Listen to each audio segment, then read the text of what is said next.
والعاقبة للمتقين والصلاة والسلام على سيد الأنبياء والمرسلين وعلى آله وأصحابه أجمعين. أما بعد، أعوذ بالله من الشيطان الرجيم. بسم الله الرحمن الرحيم.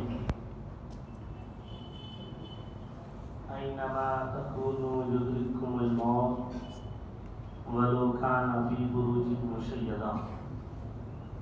آمنت بالله صدق الله العظيم وبلغنا رسوله النبي الأمين الكريم ونحن على ذلك لمن الشاهدين والشاكرين والحمد لله رب العالمين. معزز سامعین، خطبہ مسلمہ کے بعد میں نے آیت مقدسہ کی تلاوت کی ہے. رب تبارک و تعالی قرآن مقدس میں ہماری ہماری زندگی کا مقصد اور ہمارا انجام بتا کر ارشاد فرماتا ہے: اے انسان، اے نفس والے، اینما تکونوا یدرککم الموت، تم جہاں کہیں بھی ہو موت تمہیں آ لے گی، موت تمہیں آنی ہے. وَلَوْ كَانَ فِي بُرُوجٍ مُشَيَّدَةٍ، اگرچہ کوئی بند کوٹری میں کیوں نہ ہو. آئیے اس آیت کریمہ کے حوالے سے حالات حاضرہ کی مطابقت کچھ معروضات عرض کرنے سے پیشتر آپ کو ہم سب مل کر انتہائی عقیدت و محبت کے ساتھ سید المرسلین، امام النبیین، شفیع المذنبین، خاتم النبیین، حضور احمد مصطفیٰ محمد مصطفیٰ صلی اللہ تعالی علیہ وسلم کی پیاری پیاری بارگاہ کرم و رسالت میں ہدیہ درود پیش کرنے کی سعادت میں حاصل کریں. پڑھیں بآواز بلند: اللہم صلی علی سیدنا و شفیعنا مولانا محمد وآلہ وسلم. صلاۃ و سلام علیک یا رسول اللہ صلی اللہ تعالی علیہ وسلم. حضرات،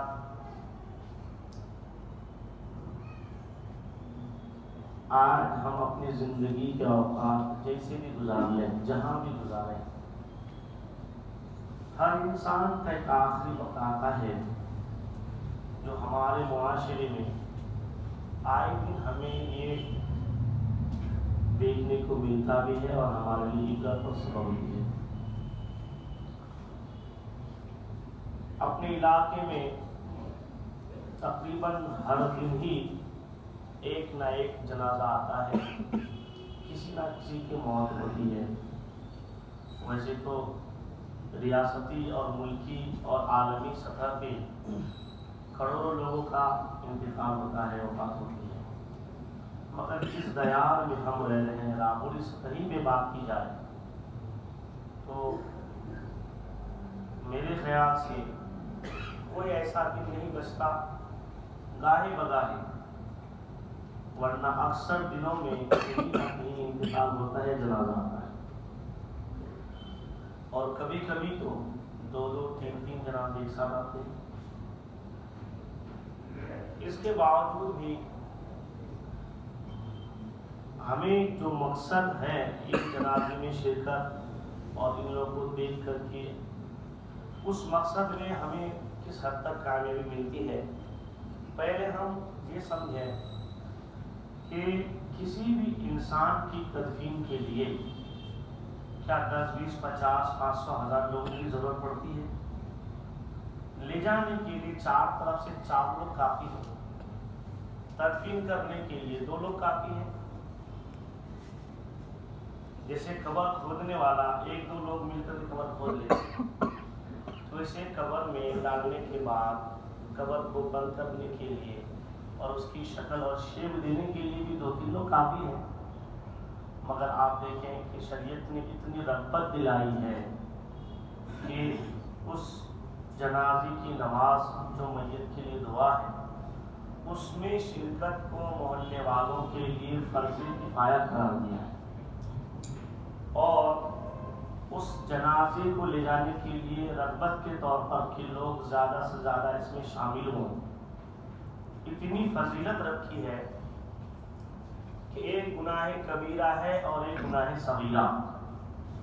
گناہ کبیرہ بڑے گناہوں کو کہتے ہیں، گناہ صغیرہ چھوٹے گناہوں کو۔ گناہ کبیرہ جیسے جھوٹ ہے، نماز چھوڑنا ہے، اس طریقے سے بڑے گناہوں کو گناہ کبیرہ کہتے ہیں۔ گناہ صغیرہ نیک عمل سے، اچھے کاموں سے، صدقہ و خیرات سے، بغیر توبہ کے بھی اللہ معاف فرما دیتا ہے، اور گناہ کبیرہ اللہ اس وقت تک معاف نہیں فرماتا جب تک بندہ توبہ نہیں کرتا ہے۔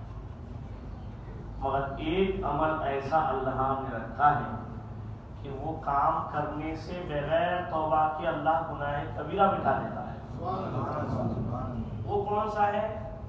جب کسی مرد مومن کا، ایک مومن کا انتقال ہو جائے، چاہے مومن ہو مومنہ ہو، ایمان والا ہونا چاہیے، اس کے اعمال کیسے ہیں اس کے زندگی سے تعلق۔ ایک مومن کے جنازے کو کندھا دینے سے شریعت میں یہ آتا ہے، شریعت کی کتابوں میں، کہ انسان مومن جتنا قدم لے کے چلتا ہے اللہ اتنے اس کے گناہ کبیرہ مٹا دیتا ہے۔ اتنی فضیلتیں ایک مومن کے جنازے میں شرکت کرنے، تکفین کرنے کے لیے کہیں تاکید، کہیں ترغیب کیوں رکھی ہے؟ ایک کہ تم پر یہ کام کرنا ضروری ہے فرض کفایہ کے طور پر۔ فرض کفایہ کا مطلب یہ ہوتا ہے کہ اگر سب نے چھوڑا تو سب نے کہا، محلے کے ایک دو بھی کر لیے تو سب مریض ذمہ ہو گئے، مگر فرض کفایہ ہے، اور یہ تو حکم اللہ کا کہ تم پر یہ قانون ہے۔ اور پھر اللہ نے یہ بھی کہا کہ تم کو اتنا بڑا کام کی ذمہ داری میں نے دی ہے کہ اس میں تمہارے لیے فائدہ بھی یہ ہے۔ جیسے کوئی باپ اپنے اولاد سے کہ یہ کام تم کو کرنا ہے، پھر دلاسے کے لیے وہ خوشی خوشی کرے، اس کے لیے یہ بھی کہہ دیتا ہے کہ بیٹا یہ کام کر لو گے تو میں تمہیں یہ انعام دوں گا۔ تو رغبت بھی، انعام کے لیے وعدہ بھی، اور نہ کرنے پر وعید بھی، تو وہ دونوں چیز میں بیلنس رہتا ہے بچہ کہ میرے باپ نے سختی بھی کی ہے اور میں تو سختی کے ڈر سے کام بھی کرے گا، اور انعام مجھے یہ ملے گا، گفٹ ملے گا، تو اس کے اندر وہ کرنے کا جذبہ پیدا ہوگا۔ اللہ نے ٹھیک اسی طریقے سے ہمیں حکم فرمایا، جنازے کی نماز میں شرکت فرض کفایہ، اور جنازے کو کندھا دینے کی یہ برکت۔ اب یہاں راز کیا ہے، مقصد کیا ہے؟ کیوں آخر ایک جنازے یا کسی ایک مومن کو دفن کرنے کے لیے آفیسر لوگ اپنے آفسوں سے چھٹی لیتے ہیں، کاروبار والے دکانیں بند کرتے ہیں، اور لوگ اپنے اپنے ضروریات کو چھوڑ کے آتے ہیں؟ کیا ضرورت تھی 2-4 لوگ گھر والے تدفین کر دیتے؟ وجہ یہ ہے کہ اس سے ہر انسان کو ایک سبق دینا ہے کہ دیکھو تم دنیا میں جی رہے ہو، تمہارے طرح یہ بھی پہلوان تھے، یہ بھی بہادر تھے، یہ بھی خوبرو تھے، یہ بھی صاحب ثروت تھے، یہ بھی صاحب عہدیدار تھے، یہ بھی صاحب ثروت تھے، یہ بھی عہدے کے مالک تھے، مگر آج دیکھو ان کا حال کیا ہے، کل تمہارا بھی یہی حال ہوگا۔ عبرت کے لیے اللہ تعالیٰ نے سختی بھی رکھی، انعام بھی رکھا، تاکہ زیادہ سے زیادہ مومن شامل ہو اور یہ دیکھ کر کے ان کے اندر عبرت ملا، تاکہ وہ انسان موت کو یاد کرے۔ اب دیکھیں اللہ تبارک و تعالیٰ کے جتنے بھی احکامات، ویسے دنیا کا جتنا نظام ہے، جتنے قوانین ہیں، ہر قانون میں اختلاف، ہر قانون میں اختلاف، حتیٰ کہ کون ایسی چیز میں جس میں اختلاف نہیں؟ باپ بیٹے میں اختلاف، پارلیمنٹ میں بیٹھنے والوں میں اختلاف، حکومت میں اختلاف، لوگوں نے خدا پر بھی اختلاف کیا۔ اگر خدا میں اختلاف نہ ہوتا تو سب تو خدا کی عبادت کرتے، الگ الگ لوگ اپنے اعتبار سے خدا بنا کر کیوں پوجا کرتے؟ تو سب میں اختلاف، نبی رسول میں اختلاف، مذہب میں اختلاف، عبادتوں میں اختلاف، ہر چیز میں اختلاف ہے۔ ایسی کوئی چیز نہیں جس میں سب لوگوں کا اتفاق ہو۔ وہ پوری کائنات میں ایک چیز ہے جس میں کسی کا کوئی اختلاف نہیں، وہ ہے موت۔ آپ موت کے بارے میں کسی سے پوچھیں، چاہے صاحب ایمان ہو یا غیر ایمان، چاہے ہندوستان کا رہنے والوں، کسی اور ممالک کے رہنے والے ہوں، کسی بھی، چاہے ایک رعایا سے ہو، چاہے بادشاہ سے ہو، نوکر سے ہو یا ملازم سے ہو، کسی سے بھی آپ پوچھیں کہ بھائی آپ کو مرنا ہے، بہت سے انتظام و انسرام والے سے پوچھیں گے تو وہ یہ کہے گا مجھے بھی مرنا ہے، اور جو کچرے کے ڈھیر پر زندگی بسر کرتا ہے وہ بھی کہے گا مجھے مرنا ہے۔ اس میں کسی کا اختلاف نہیں ہے، کسی کا اختلاف نہیں، اتنا مسلمہ قاعدہ اصول ہے، مگر اس کے باوجود بھی ہماری غفلت، ہماری لاپرواہی، ہر طرح کی موت ہم دیکھتے ہیں، مگر اس سے ہمیں کوئی عبرت حاصل نہیں ہو پا رہی، ہم نہیں حاصل کر پا رہے، جبکہ یہ دنیا کے حادثات، یہ واقعات ہماری عبرت کے لیے ہیں۔ موت سے ہم کبھی ہمیں چھٹکارا نہیں ہے، اور موت سے کبھی ہم دور نہیں ہیں، موت ہمیشہ ہمارے پیچھے چلتی ہے، بس وقت جو ہمارے لیے متعین ہے اس کا انتظار کرتی ہے، لیکن ہماری ادھر توجہ نہیں۔ اللہ کے رسول صلی اللہ علیہ وسلم خود فرماتے ہیں کہ میں نماز پڑھتا ہوں ایک سجدہ، یہ عبرت کے لیے، ورنہ اللہ کے رسول کو تو علم ہے، عبرت کے لیے سرکار نے فرمایا کہ میں پہلا سجدہ کرتا ہوں تو میں نہیں جانتا کہ دوسرے سجدے تک میں کر دوں گا یا نہیں کر پاؤں۔ یہ اللہ کے رسول صلی اللہ علیہ وسلم نے نماز کی بھی کیفیت بتائی کہ تم ہر نماز کو زندگی کی آخری نماز سمجھو، آخری نماز سمجھو، اور یہ سمجھو کہ میں سلام پھیروں گا، ملک الموت پیچھے کھڑے ہیں اور مجھے روح نکالنے کے آئے گا۔ موت ہمارے پیچھے کیسے ہے، ایک واقعی روشنی میں سمجھیں۔ ایک شخص کو اللہ تبارک و تعالیٰ نے دنیا کی حقیقت سے واقف کرانا چاہا، کرم فرمائی رب نے، مہربانی اللہ کی ہوئی کہ اللہ نے دنیا سے آگاہ کرایا۔ اس نے خواب دیکھا، خواب میں کیا دیکھ رہا ہے کہ میں ایک خوبصورت گارڈن میں گھوم رہا ہوں، باغ میں ہر قسم کے پھل اور پھول ہیں، بہت خوشگوار موسم ہے، اچھا ماحول ہے، ہریالی ہے، پرسکون فضا ہے، میں خوب پرکیف وادی میں گھوم رہا ہوں، بڑے سکون و اطمینان کے ساتھ، ایک پاکیزگی ہوا ہے، بہت بہتر لگ رہا ہے، گھوم رہا کچھ دیر تک گھوما، اور اچانک میں پیچھے پلٹ کے دیکھا تو میری نگاہ پڑی ایک شیر کے اوپر۔ ایک شیر ہے جو میرے پیچھے پیچھے آ رہا ہے میرے شکار کے لیے۔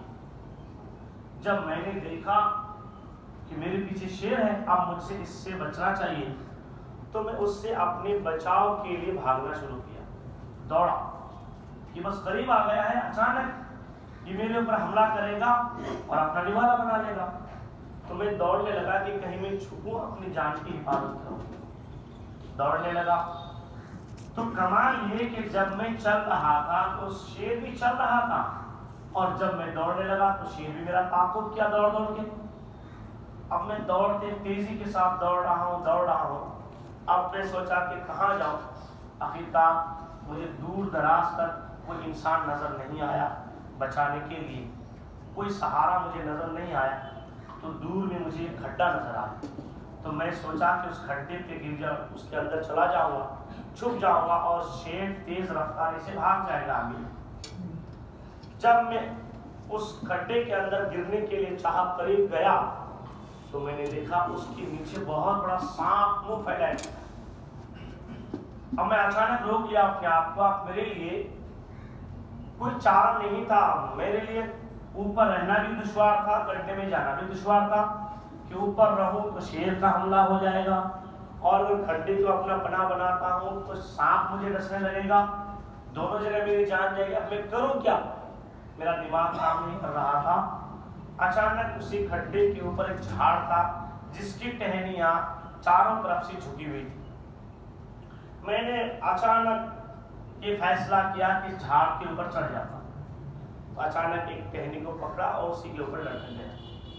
اب میں نے سوچا کہ اب میں دونوں کے حملے سے بچ گیا، اس کے بعد کچھ وقت گزرے گا، کوئی نہ کوئی تو آئے گا، میں انشاءاللہ تعالی یہاں پر حفاظت و سلامت یہاں سے نکل جاؤں گا۔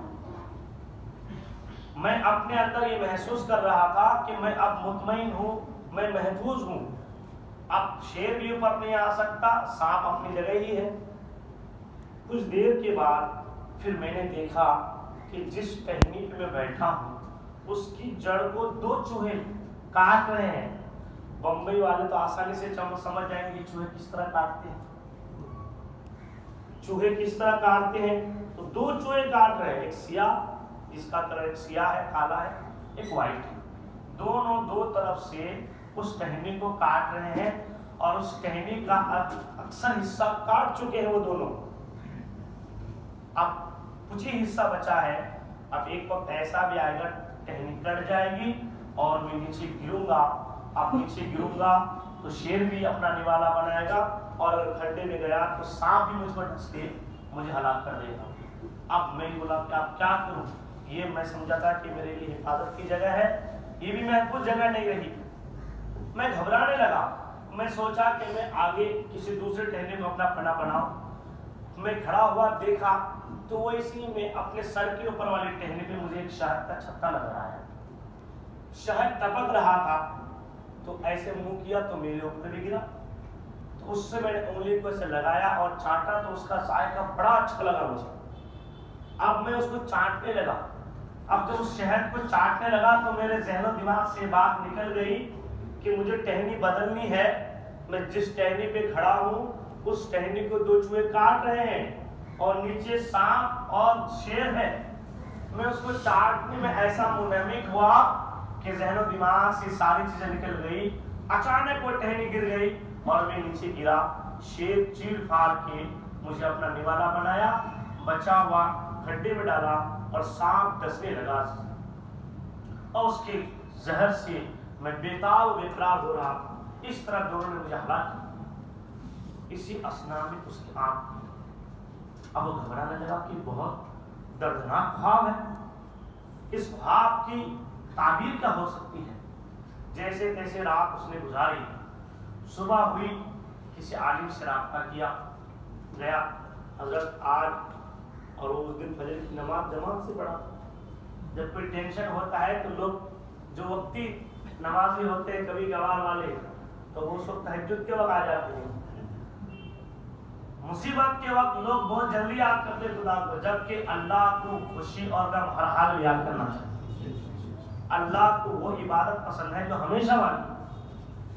کبھی تو چاش اشراق اوابین سب ہو, ضرورت نکل جائے تو فرض بھی گائے, یہ کیسی بات ہے. بہرحال اب وہ آئے. حضرت بہت دردناک خواب میں نے دیکھا, بھیانک خواب, اس کی ذرا تعبیر بتا دیں. انہوں نے کہا بھائی میرے کچھ وظیفے رہتے ہیں, اطمینان سے رکو, ملو, چلو مجھے میں. اب عالم صاحب کی جو بیٹھک تھی وہاں گئے. اچھا بتاؤ کیا خواب دیکھا آپ نے؟ خواب بتایا ایسا ایسا خواب تھا, اس کی تعبیر کیا ہو سکتی ہے؟ تو انہوں نے کہا کہ دیکھیے, اللہ تبارک و تعالیٰ آپ کو آپ کی زندگی اور دنیا کی حقیقت سے واقف کرانا چاہتا ہے, بتانا چاہتا ہے کہ تم کون ہو, کیا ہو, تمہاری حقیقت کیا ہے اور گناہوں میں کیوں ملوث ہو. دیکھو اس خواب کی تعبیر یہ ہے کہ تم گارڈن میں ٹہل رہے تھے, اس کی ہریالیاں رانائیاں بہت اچھی لگ رہی تھی, خوشگوار ماحول تھا, بہت اطمینان و سکون سے تم ٹہل رہے تھے, گھوم رہے تھے. یہ باغ دراصل دنیا ہے کہ دنیا کی رانائیوں میں اس کی رنگت رنگینی میں لوگ گھومتے ہیں. اور جو شیر تم نے دیکھا تو وہ شیر انسان کی موت ہے. جس طرح تم آہستہ چل رہے تھے تو شیر بھی آہستہ آہستہ چل رہا تھا, جب تم دوڑنے لگے تو شیر بھی دوڑنے لگا. ایسا نہیں کہ شیر پہلے آہستہ چل رہا تھا بعد میں دوڑا. تمہاری رفتار جیسی ہوتی شیر ویسے ہی چلتا. انسان کی موت ہمیشہ اس کے پیچھے رہتی ہے. وہ پیدل چلے تو موت بھی پیدل چلتی ہے, آہستہ جاتی اس کے ساتھ. اگر وہ ٹرین میں ہے تو موت بھی ٹرین میں, پلین میں ہے تو موت بھی پلین میں ہے. ہمیشہ موت ساتھ میں رہتی, بس وقت کا انتظار کرتی ہے. موت کا وقت آیا کہ اللہ کے حکم کے مطابق روح نکالی. اس کے بعد تم نے جو دیکھا اپنے بچاؤ کے لیے کھڈے کو اور اس کے اندر سانپ دیکھا, تو کھڈا انسان کی قبر ہے اور اس کے اندر کا سانپ وہ قبر کا عذاب ہے. اس کے بعد جو ٹہنی پہ تم بیٹھے تھے وہ ٹہنی انسان کی عمر ہے، آپ کی عمر ہے، انسان کی عمر ہے، اور دو چوہے جو کاٹ رہے تھے وہ ہمارے رات اور دن، یہ ہمارے ایام ہیں۔ سیاہ چوہا رات اور سفید چوہا دن ہے، دن اور رات جتنے گزرتے ہیں ہماری عمر کی ٹہنی اتنی کٹتی چلی جاتی ہے۔ ہمارا بیٹا 20 سال کا ہوتا ہے تو ہم خرید کے ایپل کا موبائل دیتے ہیں، یہ کر دیتے ہیں، اور اس کی وجہ سے گناہ۔ اب کبھی ہم یہ نہیں کہتے برتھ ڈے منانے کے لیے، اب نئے نئے فیشن ہمارے علاقے میں انڈے سے برتھ ڈے منایا جاتا ہے، کیا کیا خرافات نہیں۔ کسی باپ کو الا ماشاءاللہ یہ توفیق نہیں ہوتی، بیٹا 20 سال کی عمر ہوئی، جاؤ اللہ کی بارگاہ میں 20 رکعت سجدہ کرو شکرانے کے طور پر۔ کتنے لوگ ایسے ہیں، بیٹا 20 سال کا نہیں ہوا بلکہ وہ 20 سال اپنے موت کے قریب ہو گیا۔ 40 سال کا انسان نہیں ہوتا ہے، 40 سال موت کے قریب ہو جاتا ہے۔ جس کی عمر جتنی ہوتی ہے اتنا موت کے قریب ہوتا ہے۔ تو یہ چوہے رات اور دن ہے، جو دن رات جس طرح گزرتے ہیں ہماری ٹہنی کٹتی جاتی ہے۔ اب انسان کو معلوم ہے، ہر انسان جانتا ہے کہ مجھے مرنا ہے، قبر میں ایسا عذاب ہوتا ہے اور ایک ایک چیز کا حساب دینا ہے۔ کس مومن کو نہیں معلوم؟ ادنا سا ایمان ہے وہ بھی جانتا ہے کہ مر کے ہمیں اللہ کی بارگاہ میں ہر چیز کا حساب دینا ہے۔ ہر انسان کو معلوم ہے، چاہے وہ حاجی صاحب ہو، نمازی صاحب ہو، چاہے شرابی ہو، بے نمازی ہو، مومن ہے، سب کو معلوم ہے۔ ویسے بھی موت پر کسی کا اختلاف نہیں، اور مومنوں کو اس بات پر اتفاق ہے کہ ہمیں ایک ایک چیز کا اللہ کی بارگاہ میں حساب دینا ہے۔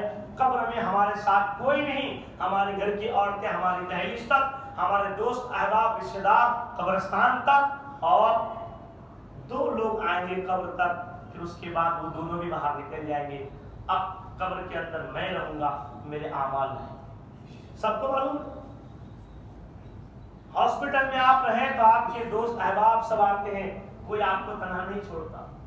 قبر میں آپ کی اولاد جن کے لیے آپ نے جگر کا خون پسینہ بنا کے نکالا، وہ ماں جو اپنے جگر کے خون کو دودھ بنا کے نکال کے اپنے اولاد کی پرورش کرتی، وہ اولاد سے بھی اگر ماں باپ وصیت کر جائے بیٹا رات کو تنہا مجھے مت چھوڑنا، ایک رات میرے ساتھ ضرور رہنا، کوئی رہے گا؟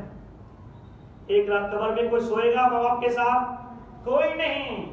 یہ نصیحت پر آپ کوئی عمل نہیں کرے گا۔ اس لیے تنہا انسان، تو یہ جاننے کے باوجود بھی انسان گناہ کیوں کرتا ہے؟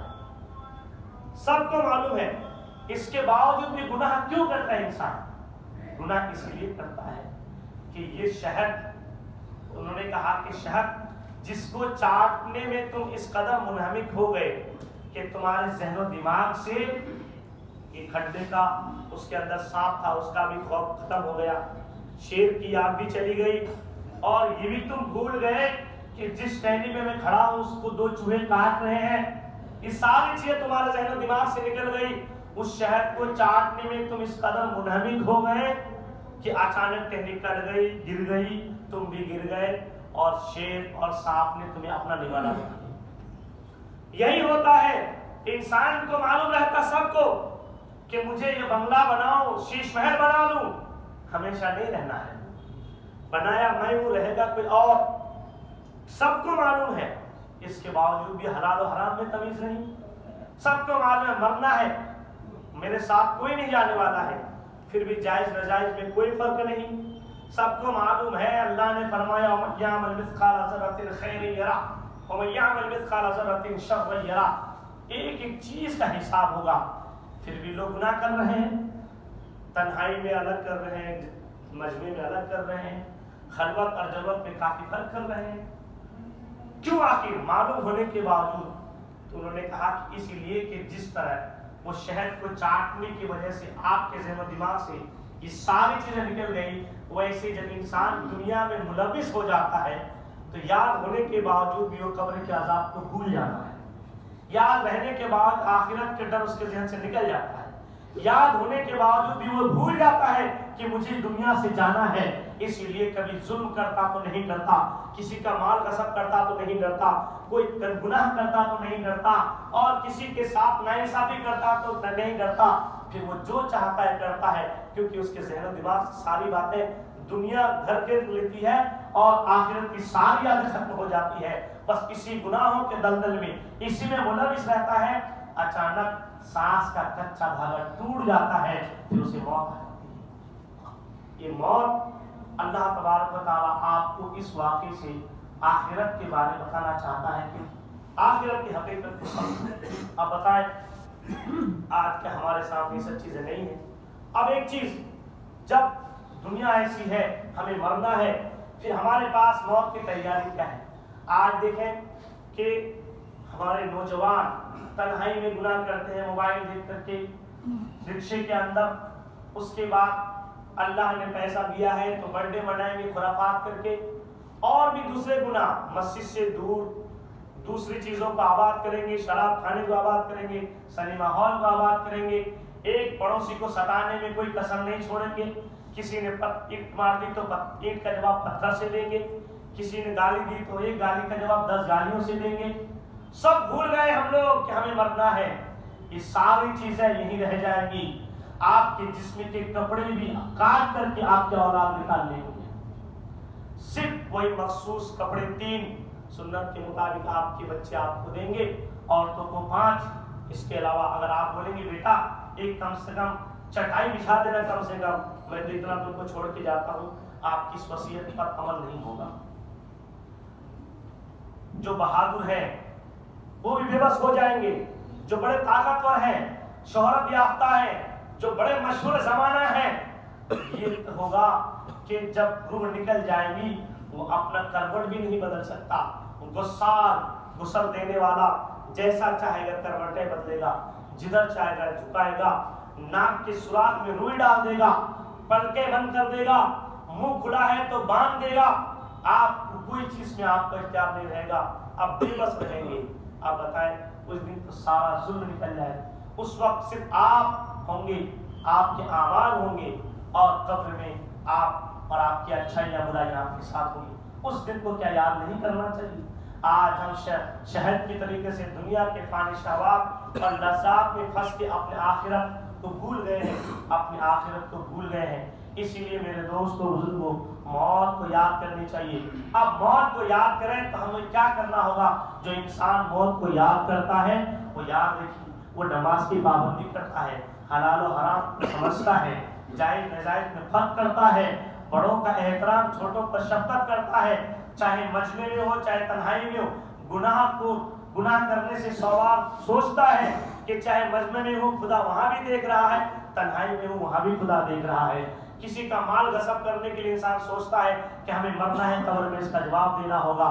موت کو انسان صحیح طریقے سے یاد کر لے, یقیناً وہ سارے گناہوں سے محفوظ ہو جائے گا. اللہ تبارک و تعالیٰ ہمیں موت کو یاد کرنے کی توفیق فرمائے. اس لیے ہمارے نبی کریم صلی اللہ علیہ وسلم نے فرمایا کہ 24 گھنٹے میں ہر مومن کو کم سے کم 70 بار موت کو یاد کرنا چاہیے. اگر سرکار کی حدیث پر عمل کریں یقیناً ہم گناہوں سے بچیں گے. اللہ ہمیں اس پر عمل کی توفیق فرمائے. آمین. السلام علیکم.